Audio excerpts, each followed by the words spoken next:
Hi, welcome, welcome to, this is Sunny. Welcome to At Home with Ivers. At Home with Ivers, I'm so discombobulated in week 3. Okay, you have to be out of the video now. Hi, Steph. Come on, Sunny. It's the whole family. Week 3, At Home with Ivers. New location in the house, downstairs. Lots to tell you about. One, an update from the box office. You are loved by our box office. And all of us actually, but our box office is still trying to catch up with cancellations, but also processing for next season. Thank you for purchasing tickets. Thank you for the donations. They have a message for you. Hello everyone, my name is Katie. I'm one of the box office managers here at South Coast Repertory. On behalf of myself and our team, we would like to say thank you for your continued support and patience during this time as we are working on responding to all of your emails. If you need to reach us, you can contact us by email at boxoffice@scr.org. We look forward to sharing next season with you and hope you are staying in the best of health. Hey, here's some good news. You've probably been hearing a little bit about the Outside Mullingar video stream, and that video is almost ready for viewing. If you have tickets, sit tight. You'll be hearing from us in about a week to find out how you can watch the video. If you want to purchase tickets to see the production of Outside Mullingar on film, tickets are now on sale at scr.org. And if you had tickets but exchanged them for a credit or a gift certificate, and now, because it's available, you want to watch it, which I really urge you to do, email our box office at boxoffice@scr.org, and we'll get you all set up.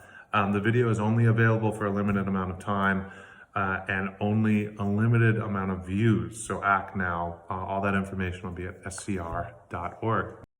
A couple of other things as I look at notes. Last week's trivia, the answer, as you know, for the question, which theater was Amy Brenneman a founding member of? The answer was Cornerstone. Wendy Isbell will be in touch with you. You have won 2 tickets for next season. Thank you. There will be another trivia question after an interview today with 2 amazing people, Tom Shelton and Diana Burbano, both of whom are teachers in our conservatory, musical theater, playwriting, both extraordinary individuals. Diana, you've seen on our stages before. They'll be on here in a minute as we do our virtual Zoom interview. There will be another trivia question embedded in that. And I also hope that you will take to heart the fact that we are working very, very vigorously to figure out, at the moment this lifts, how we will have programming available to you, and that the theater will once again, when we are allowed to be a place where we can congregate, come together to hear and see the great stories of our time. In the meantime, I hope you'll enjoy this virtual interview with Tom Shelton and Diana Burbano. Now, these 2 people have spent a lot of time in the hallway of Coast Repertory. My first question for both of you, before we get into the who and why and how and context of what you are, is why exactly in this very strange time are you not social distancing? Right. Whoa. Well, Are you close? joined at the hip, so there's nothing we can do about it. I see. Yes, we are together. We're partners, and we have been for, 15 years. And I don't know if you know this, David, but Tom and I met at South Coast Repertory. I was so hoping you would say that, actually. Yeah, we met doing Hoboken Chicken Emergency. Backstage romance. Yeah. I sometimes refer to SCR as so close repertory.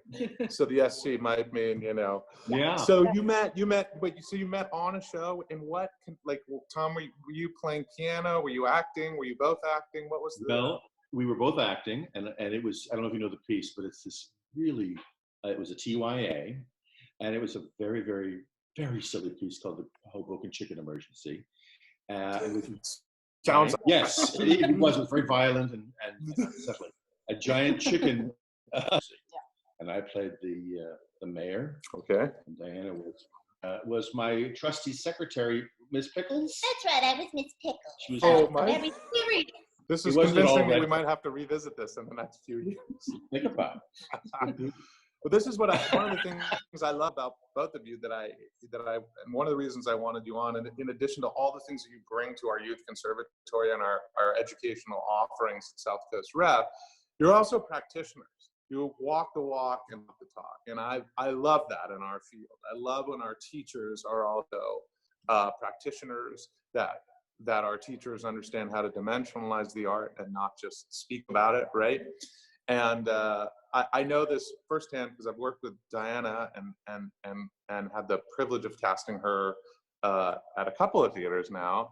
But I'm wondering if you could tell me, because our conservatory are incredibly still open for enrollment, but the classes now are taking on a new form, a virtual form. Diana, you're teaching playwriting. You're teaching musical theater. Mm-hmm. I sort of want to sign up for both just because I want to understand how in this time and how exciting it must be to think about reimagining the form for a virtual life. Would you each speak to each discipline and what the plans are for South Coast Rep and you to sort of get these classes moving in this format? Absolutely. So I actually I took my last playwriting class. We did our last 2 classes online, and for playwriting, it's really quite nice. We join together, we write together. That's mostly what I offer people, is a space to write, because for most of us, what we need is just time and people to listen to your writing. I always encourage my writers to actually read out loud. And the virtual world is a perfect place for it. You know, we're in front of our computers already. It's not much to just pull back and get into our writing programs and then come back later. And what I love about it is I teach a wide variety of people. I always have. I've taught acting, I've taught musical theater, I've taught all over the place in this conservatory. And what I love about our particular conservatory is we teach everybody. I mean, we teach people who want just heading to college, professionals, equity professionals coming back to work on new things. But we also teach a lot of really wonderful people in the community who maybe have retired, have a little extra time, have always wanted to do this. And I'm getting chills because it's really great. The kind of work that comes out of it, especially those folks, is really beautiful. And it's for me, it's one of my favorite things.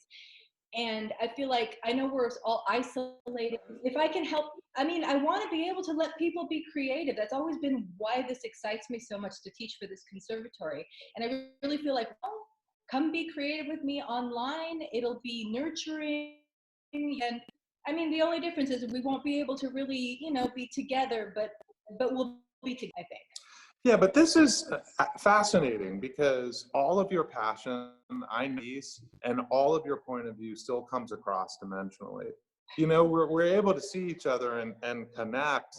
Yes, we can't necessarily touch, right? Very different than being on the phone. And Tom, I'm wondering, musical theater, that's got another level of, you know, sound, and obviously, one of the things about musicals that I love so much is it's so undeniably live. It's so undeniably immediate, the exchange between and the singer and the story. Mm-hmm. How are you strategizing for these kids and for all of our artists that are joining from the community? Yeah, that's I love undeniably live. I'm going to keep that. That's a nice expression. With the adults and the adult conservatory, I teach a class called musical theater. The official name of the class, and I like to think of it more as the singing actor, or, you know, the actor singer. It's really loud, and this is going to sound like I'm self-aggrandizing, but there's this wonderful open door policy. Let's make this available to anybody and everybody who wants to try it. Yeah. So as Diana says, we get 18-year-olds, we get who are taking a gap year or are looking to fill in some chinks. They're even I even had a high school kid last term, all the way up to many retirees, people who put off this spooky secret passion for decades. I always told myself after I was in a high school play 60 years ago that I would come back, and there's a wonderful cohesion that happens. It sounds like I'm praising myself, or maybe it has something to do with it, but people feel so safe and so Yeah. liberated. And there's this wonderful sort of support that happens every single time. And I've been teaching this class for 12 years. And I love that. I'm in love with that. And I think it has to do with material. It has to do with singing. It has to do with taking that step, that scary step. We talk a lot about the anxiety of singing, right? It's way up there with public speaking and in terms of trauma and challenge. And I tell them on the very first day, I said, you know what? I am in awe of every one of you because you're here, because you just did that. And we talk a lot about anxiety. We talk a lot about fear, the fear of singing, how hard it is. We put a name to it and we keep revisiting it because I think that's how you get past it, just by doing it. But yes, it's adjusting to going online. My approach has been very, very one-on-one, right? That's why I think the title musical theater is a little bit misleading. We don't do group dance numbers or anything. You're not doing Les Mis. We're not doing Les Mis this time, no. I understand. Yes. Yes, I hear the people sing. I can hear the people sing very loudly on Zoom. Thank you. Yes, it's coaching. It's one-on-one. If I do say so, I'm pretty darn good at finding actable musical theater songs. Right, which is the key, I think. Yeah. I mean, and it's all about the lyric. It's a well-written song from the theater is like a monologue, and if you push it like that, all of a sudden the music is not your enemy; it's your friend. It's supporting you. It's telling you how to do it. Yeah. And it's funny. I've said several times directing musicals. Please let the song work on you. Don't work on it. Let it have the courage to let it move you instead of you trying to, wrangle it to death. I know this about both of you, even though I've had limited time with you, Tom. I mean, limited time knowing both of you, but in spirit, and can tell here you're both very generous. You both have a very, very solid and heartfelt love of the theater, and I'm drawn to those people because I'm the same way. Would you say, because when I hear you talk about it, it just occurred to me that more so than ever, perhaps, the opportunity to be online is actually relieve some of that anxiety. It actually gives a chance that we've never had before because you can experience it. Yes, see your teacher, yes, but maybe that one little step remove is an opportunity for people who have been nervous about that to take the step now. Yeah, maybe so. That's really good. Yeah, that's great. Yeah. I hadn't thought of that, but I think that's entirely possible. Well, I just thought of it listening to what you said, and I just wondered if that's a thing because I know it's real, Yeah, of course we're gonna have to change the way we do things. I think I've been thinking about it a lot because I've been doing a lot of these for playwriting things, of virtual play readings and things like that. So it's going to be a little different. I mean, there may be some tracks that people get sent and then they'll sing to the track, which might be nice too, to deal with the anxiety because they'll have it a little bit beforehand and they can work on it. So, I mean, it's going to be different, but it's going to be wonderful. And you're right. Yeah. I think the experience of singing maybe at home alone may give people that one little bump of trying it out where they might be a little bit more nervous. You're right. That could be kind of exciting for people who have never done it before. Maybe this is the time to try it because really, And there's a lot of people, as you said out there, this is open to everybody, right? And so it's very interesting to me that there's a lot of people with huge amounts of curiosity and an appetite for wonder and imagination. And right now, oddly, depending on your circumstance, right? I mean, people, I'm sure this has happened with you. I know there's a kid in the house. I think that there's a kid in the house anyway. So I who's musical and creative. But I've been getting emails about, oh, are you enjoying time with the family? Isn't it nice to? And I've been like, I love that other people are in that position. I'm not. I'm helping to run a theater that has a lot of challenges at the moment, Right. I'm busier than I've ever been and don't have time to sort of watch Tiger King as much as I want to get to it. I can't wait to get to it. But Right. I think there might be people out there, it's a long way of saying, that have time. Yeah. And that have curiosity and imagination. And I would imagine if I did, certainly a playwriting class. Yeah. Where I could take some things that have been percolating in my brain and have someone help me put it to a form. And you help that, right? I mean, isn't that part of what you do? I think people are, it's just speaking for myself even, it's almost like you're giving yourself permission. Yeah. It takes time to let that go.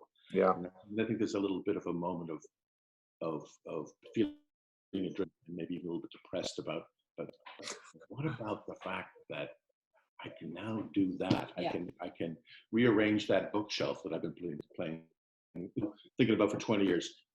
That's what gave me this idea. It's beautiful. Never better. Just like the Canada in Canada. Yes, thank you. Thanks for bringing that up. That's just the Canadian section, right? What I do, but this is a good time. And also, yes, you know what you'll get in my playwriting class. I take classes myself. Right now, the Public Theater is doing something with Susan Laurie Parks that I've been to every day this week that I find super nurturing. You never stop learning, right? And I learn students as they learn from me. What I can teach you, I can definitely show you all those things that those of us who've done it for a really long time don't consider, but it's fascinating. Yes, I'll teach you how to format it. I'll teach you what the right fonts are. I'll teach you how to make it look like a script. You would be so surprised at how that you would think, oh, well, that little like puzzle pieces we can help you put together. And then what I can really do, what I'm really enjoying and like doing, and I think I'm very good at, is I'll just help you flow the story. Just put it out there. I mean, I so much believe in just letting it write and having a terrible, crappy first draft and letting it exist, right? Tell him your quote about babies. Oh yeah, get the baby born. Babies are ugly when they're born. Just get it born, and then you can clean it up, doll it up, and make it And Boy, I'm telling you, Don't I tell could my son I apply said that. please. I could apply that to so much stuff. I'll tell you. baby born. I think you're both awesome, and I'm grateful to you. And I know that if our patrons and community are still interested, there's still some time to sign up, and they can go to the website www.ser.org/classes and take a look for Diana and Tom's courses and other things that we're offering. It means a lot to me that you take the time to join and spread your message of the work, but also to see and hear how passionate you are about it as it relates to our field, but particularly I know you're so committed to us and we are to you. SCR means the world to us. I've been teaching for decades, and I tell people when I found SCR, I was home. Finally, it took a long time. Me too. You know, my staff rolls their eyes because I call it us, see our. Oh. And then everyone rolls their eyes at me. But I believe that's what it is, and I believe that on all aspects operates. We want people like you that wear their hearts out into their work, but also approach their work with great intelligence and fierce virtuosity. Leave this with my great thanks, but also with a trivia question, and you can't answer it. Okay. So to our great and amazing audience, what was the most recent SCR production that Diana Burbano appeared in? What was the most recent repertory that Diana Burbano appeared in? Diane, I wish you great safety and love and health. Stay safe, and thanks for all you're doing for us. Thank you. Bye. Awesome. They're so lovely. That's it for the week. I hope you'll tune in next week where I will be interviewing Carl St. Clair from the Pacific Symphony regarding an interesting and exciting collaboration we are cooking up for the end of next season. I will leave you now with some video clips of our youth conservatory out of the training programs that Diana and Tom spoke with you about. I hope you have a terrific week, and I hope you stay safe, and I hope you'll reach out to us if we can do anything. Ivers@scr.org.